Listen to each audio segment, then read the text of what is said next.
दिया गया जो द्विघात समीकरण है, द्विघात समीकरण, ये द्विघात समीकरण क्या है बताना? 2x square minus 3x plus 5 बराबर 0 जी, ये दिया गया है। ठीक है, ये आपका द्विघात समीकरण है और इसमें आपको ये बताना है कि अगर इसके क्या है मूलों का अगर अस्तित्व है तो आपको मूल ज्ञात करने हैं। आपको ये बताया था मैंने कि इधर ध्यान दो एक बार, b स्क्वायर माइनस 4ac, ठीक है, इसको बोलते हैं d। क्या बोलते हैं? d। तो b स्क्वायर माइनस 4ac का मान अगर मान लो 0 से क्या आ जाए? बड़ा, तो दो असमान वास्तविक मूल होते हैं। कैसे मूल होते हैं? वास्तविक मूल होते हैं। और यदि b स्क्वायर माइनस 4ac का मान 0 के बराबर है तब दो समान वास्तविक मूल होंगे। इसमें भी दो होंगे, इसमें भी दो होंगे, ये तो अपन पहले से पढ़ते आ रहे हैं कि द्विघात के दो ही मूल होते हैं। अब यहां असमान और यहां पर क्या होंगे? समान, यानी कि x का मान अगर मान लो यहां पे 2 आ रहा है तो दोनों के मान क्या आएंगे? 2 2 आएंगे। यहां पर क्या होगा? यहां अलग हो जाएगा, यहां तो क्या हो जाएगा? समान, लेकिन इसके लिए क्या हो जाएगा?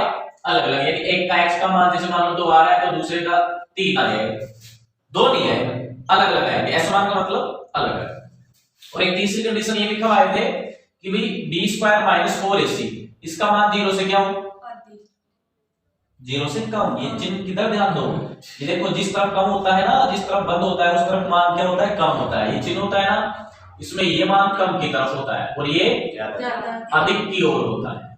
अरे बात सुनो, तो अब यहाँ अगर 0 से छोटा है, 0 से छोटे का मतलब हो गया कि अगर माइनस में, किसमें है भाई? 0 से छोटा तो माइनस ही होता है ना, 0 से छोटा कौन होता है? माइनस।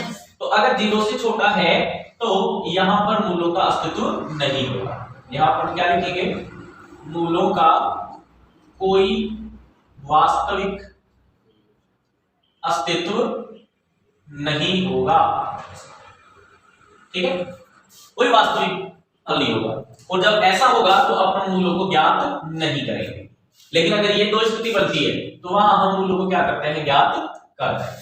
तो ये कंडीशन होनी चाहिए आपकी, क्योंकि एग्जाम में क्या होता है जैसे ऑब्जेक्टिव टाइप क्वेश्चन आएंगे आप लोगों के, तो ऑब्जेक्टिव टाइप क्वेश्चन में आपको दे सकता है कि यदि दो असमान हो, यदि दो वास्तविक मूल असमान हो तो उनके विविक्तिकर यानी d का जो मान आएगा वो निम्न में से कौन सा होगा? तो वहां कौन सा होगा? ये सही होगा। चार ऑप्शन दे दे, एक ये दे दे, एक ये दे दे, एक ये दे दे, एक तीसरा, एक चौथा कोई दे दे, या ऐसा लिख दे इनमें से कोई नहीं, तो इनमें सही कौन सा होगा? और वास्तविक समान मूलों के लिए ये सही होगा। अब देखो याद कर रख सकते हो, अगर 0 के बराबर है इसका मान, इसको अपने एक साथ ऐसे नहीं बोल सकते b स्क्वायर माइनस 4ac, तो इसको दूसरा नाम दे दिया d। अब ऐसे याद कर सकते हो, d का मान 0 से बड़ा है तो दो समान मूल होंगे, दो असमान मूल होंगे। अगर d के बराबर है, d का मान 0 के बराबर है तो दो समान वास्तविक मूल होंगे। अगर 0 से छोटा है d तो वहां क्या हो जाएगा? मूलों का कोई अस्तित्व नहीं होगा, वास्तविक अस्तित्व नहीं होगा, उनको ज्ञात नहीं करेंगे हम।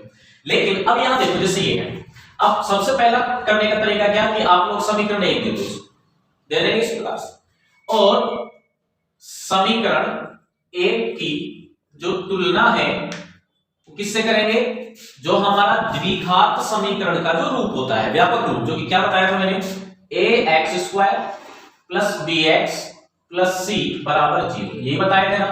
तो इससे हम तुलना कर रहे हैं, और ये तुलना, ये लाइन लिखने का मतलब ये है सीधा सा कि हम a का मान प्राप्त करते हैं, b का मान फाइंड करते हैं और c का मान फाइंड करते हैं। ये मतलब होता है सीधा सा। ये लाइन लिखी है कि समीकरण 1 की तुलना ax square plus bx plus c बराबर 0 से करने पर। तो इस लाइन का मेन मकसद क्या होता है, मतलब क्या होता है, क्यों लिखी है ये लाइन? ये केवल इसलिए लिखी गई है ताकि दिए गए द्विघात समीकरण में हम किसका मान फाइंड कर सकें?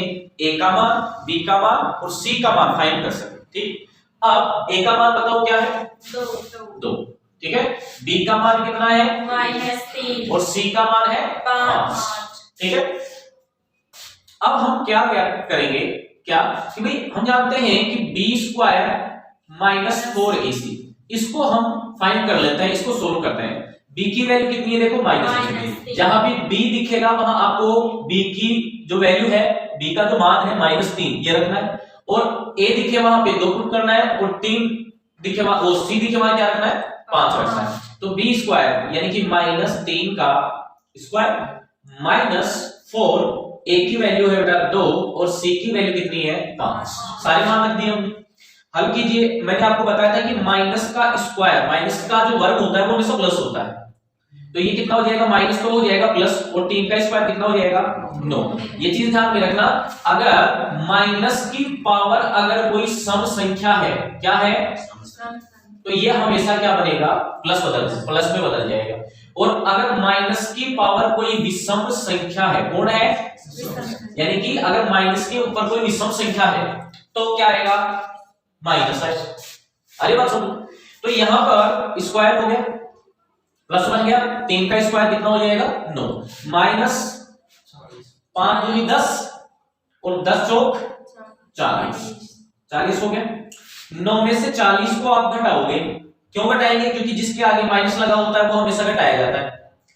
9 प्लस का है तो 9 में से घटाया जाएगा, तो 9 में से 40 को घटाओ, 9 में से 40 नहीं जाते ना, लेस नहीं होते, तो 40 में से 9 को घटा दो, कितना बचेगा, 31 बचेगा। लेकिन हम तो छोटी में से बड़ी घटा रहे थे ना, तो क्या आएगा, माइनस 31। अब मुझे ये बताओ, ये आपने क्या निकाला है, डी निकाला है, क्या निकाला आपने, डी निकाला। अब डी का मान कितना आ रहा है, -31, यानी माइनस की संख्या किससे छोटी होती है, 0 से। जिस संख्या के आगे माइनस लग गया समझ लो वो संख्या 0 से क्या है, छोटी होती है।